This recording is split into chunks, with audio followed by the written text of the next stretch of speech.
ya, di lintas Lubuk Sidomakmur. Ya, Tribuners, terkait dengan kebakaran minibus carry yang terjadi di Kalianda, Lampung Selatan, kita akan mendengarkan keterangan langsung dari Kabid Kamtipmas Lampung Selatan, Ruli Fikriansyah. Ya, kita terima laporan jam 9.15 bahwa telah terjadi kebakaran sebuah mobil minibus di Desa Sukatani. Dugaan sementara kebakaran tersebut akibat memuat bahan bakar atau BBM.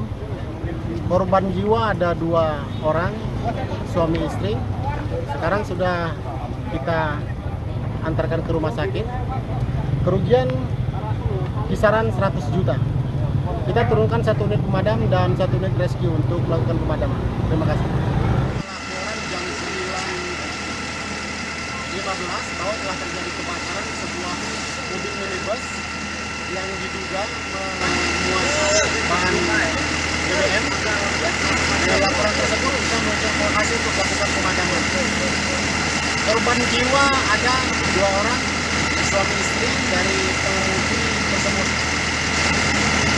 Kerugian kurang lebih 100 juta.